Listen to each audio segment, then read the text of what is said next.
이 퍼스트 레이디들의 순환기가 아닌가 하는 생각을 하게 되죠.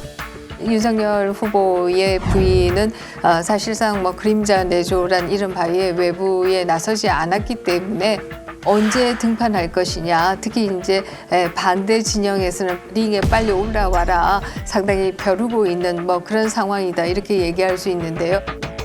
하필이면 또 김혜경 여사가 낙상을 해서 다쳐서 당분간은 외부에 나올 수 없는 그런 상황이 되었어요.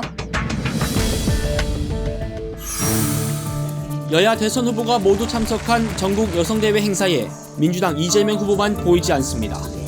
이 후보는 부인 김혜경 씨가 낙상 사고를 당했다며 청년 투자자와의 대화, 소방의 날 행사 등 예정된 일정을 모두 취소했습니다. 이 후보 측과 소방당국에 따르면 최근 몸 상태가 좋지 않던 김 씨가 화장실에서 구토를 하려다 의식을 잃고 쓰러지며 허리와 이마 등을 다친 것으로 알려졌습니다. 이 후보는 SNS에 대선 후보이기 전에 남편이고 싶다며 오늘만큼은 아내 곁에 있고 싶다는 글을 올렸습니다.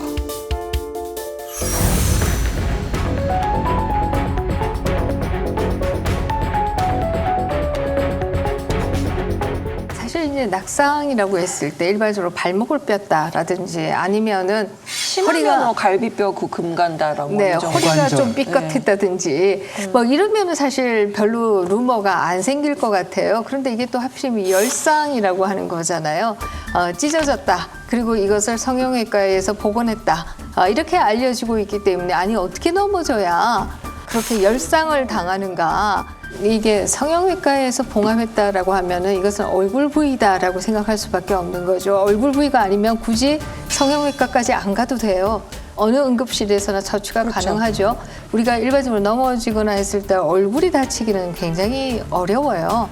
이것 때문에 이제 갖은 루머가 나오는 것이 아닌가 하는 생각이 들고요. 저는 오히려 이 부분에 대해서 루머가 문제라고 생각한다면 조금 더 명확한 설명을 후보 측에서 하면 되지 않겠는가.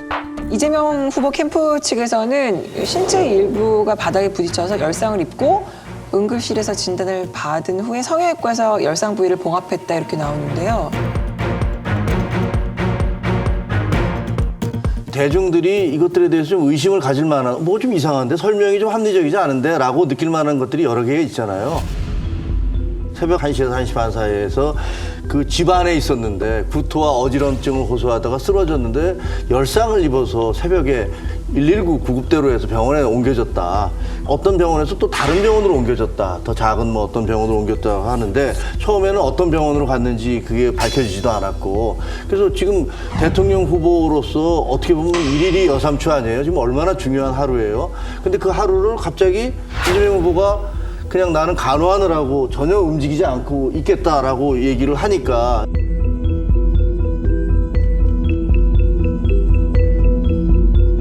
제가 만약에 아내라면 아 여보 당신 정말 얼마나 바쁜 와중인데 지금 가서 난 여기서 치료받을 테니까 가서 그거 하세요. 당신 할 일 많잖아요. 얘기를 해주면 이렇게 중요한 여러 가지 행사들이 있는데 그 하루를 온전히 아예 나오지 않는 것도 사실은 왜 그랬지? 무슨 얼마나 심각한 문제지? 라고 의심을 하게 되는데 그렇다면 그 상황을 예를 들면 소송으로 대응하는 게 아니라 자세히 설명해 주면 되거든요.